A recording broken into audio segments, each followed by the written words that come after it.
Hola, buen día. Vamos a explicar la circulación fetal paso a paso y de manera sencilla. El tema está sacado del libro de embriología médica de Langman. Antes que nada te invito a checar mis otros videos y si te parece de utilidad por favor considera suscribirte. Ahora sí, iniciemos.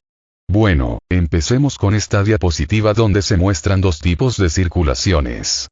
La del lado izquierdo es la circulación fetal y, la del lado derecho es la circulación después del nacimiento. Pero, ¿cómo es la circulación fetal y qué es lo que cambia con el nacimiento? Bueno, primero que nada tenemos que aclarar que la sangre que circulará por todo el feto y que le dará nutrientes y oxígeno proviene de la placenta. En este caso la placenta se comunica con el feto por medio del cordón umbilical, y este contiene dos arterias y una vena.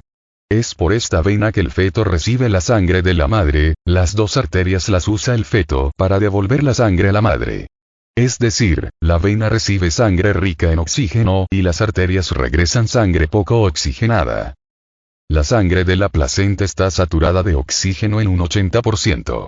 Ya aclarado que la sangre inicia su recorrido por la vena umbilical, vemos que llega a nivel del hígado y lo atraviesa para llegar a la vena cava inferior. Sin embargo, dentro del hígado ocurren varias cosas. El hígado está lleno de sinusoides. Con el objetivo de evitar estos sinusoides, la sangre pasa directamente a la vena cava por medio del conducto venoso. Aún así, una pequeña cantidad de sangre se mete en los sinusoides y se mezcla con la sangre que proviene de la circulación portal. Otra cosa más que sucede en el hígado es que existe un mecanismo de esfínter que se halla situado a nivel del conducto venoso, cerca de la vena umbilical, que regula el flujo de sangre umbilical, evitando así una sobrecarga de volumen. Ahora bien, después de un corto trayecto por la vena cava inferior, donde la sangre de la placenta se mezcla con la sangre poco oxigenada proveniente de las extremidades inferiores, la sangre por fin llega al atrio derecho. Ya en el atrio derecho, la sangre se dirige hacia el agujero oval. Como en el feto la presión del lado derecho del corazón es mayor que el del lado izquierdo, la sangre pasa con facilidad hacia el atrio izquierdo. Sin embargo, el extremo inferior del septum secundum, que aquí se le nombra como crista dividens, impide que una pequeña cantidad de sangre pase al atrio izquierdo por el agujero oval y por lo tanto esa sangre permanece en el atrio derecho. Aquí, esta sangre se mezcla con la sangre que vuelve de la cabeza y de los miembros superiores y que es drenada por la vena cava superior. Luego, la sangre poco oxigenada de la vena cava superior va por el ventrículo derecho hacia el tronco pulmonar. Ahora, ya en el atrio izquierdo, la sangre se mezcla con una pequeña cantidad de sangre poco oxigenada que proviene de los pulmones. Luego, la sangre pasa al ventrículo izquierdo y a la aorta ascendente.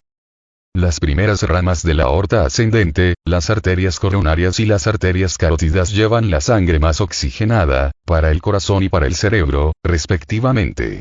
Ahora bien, la mayor parte de la sangre de los vasos pulmonares pasa directamente a través del conducto arterial hacia la aorta descendente, donde se mezcla con la sangre de la aorta proximal.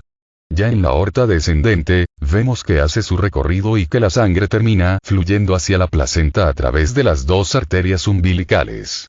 A este punto del recorrido la sangre tiene una saturación de oxígeno del 58%. Entonces, como vemos, la sangre empieza con un alto contenido de oxígeno y termina con poco más de la mitad de oxígeno al final del recorrido. Vemos que conforme la sangre fluye, se va mezclando y va perdiendo su saturación de oxígeno y, que además hay estructuras que permiten que la sangre pase rápidamente hacia los órganos más importantes. A modo de resumen, veamos, ¿dónde se mezcló la sangre? Son 5 lugares. Como vimos, el primero es el hígado, donde la sangre de la vena umbilical se mezcla con sangre poco oxigenada que proviene del sistema portal. El segundo lugar es en la vena cava inferior, porque la sangre que venía del hígado se mezcla con la sangre que proviene de los miembros inferiores, de la pelvis y de los riñones. El tercer lugar es el atrio derecho, porque la sangre que viene de la vena cava inferior ahora se mezcla con sangre poco oxigenada que retorna de la cabeza y miembros superiores. El cuarto lugar es el atrio izquierdo, porque la sangre que venía del atrio derecho ahora se mezcla con sangre que retorna de los pulmones por medio de las venas pulmonares. Y por último, el quinto lugar, es la aorta descendente, porque es a este nivel donde desemboca el conducto arterial y que contiene sangre poco oxigenada. Bueno, hasta ahí es la circulación del feto, pero, ¿cómo es la circulación después del nacimiento? Bueno, hay una serie de cambios que ocurren en la circulación del neonato debido a la interrupción del flujo placentario y al inicio de la respiración. Bien, lo que sucede es lo siguiente. Se producen contracciones musculares en la pared del conducto arterial, por lo que la sangre empieza a fluir en mayor cantidad por las arterias pulmonares en lugar del conducto arterial. Ahora el conducto arterial se convertirá en el ligamento arterial. Este mismo cambio ocasiona que la presión del atrio izquierdo aumente y además, por la interrupción del flujo placentario, la presión del atrio derecho disminuya. Entonces, el atrio izquierdo ahora es el de mayor presión y el atrio derecho tiene menos presión, lo que ocasiona que el agujero oval se cierre por oposición entre el septum primum y el septum secundum.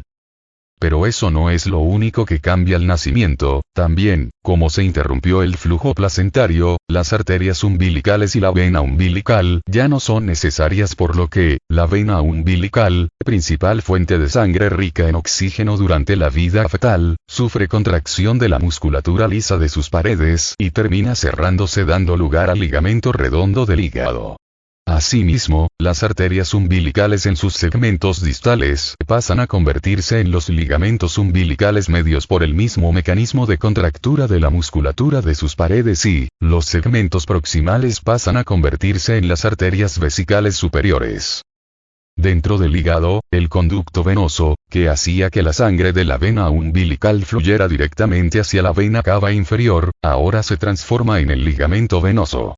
A modo de resumen tenemos esta diapositiva, donde las palabras en amarillo son las estructuras presentes durante la vida fetal y, las palabras en blanco son las estructuras que quedan en el recién nacido, esta es, la circulación neonatal. Bueno, por mi parte es todo, básicamente esto es lo más importante de la circulación fetal y cómo es la circulación neonatal. Si te gustó o si te fue útil, dale un me gusta y suscríbete. Si tienes algún comentario o duda o alguna sugerencia, ponla abajo en el espacio de comentarios. Pronto se subirán más videos. Hasta pronto.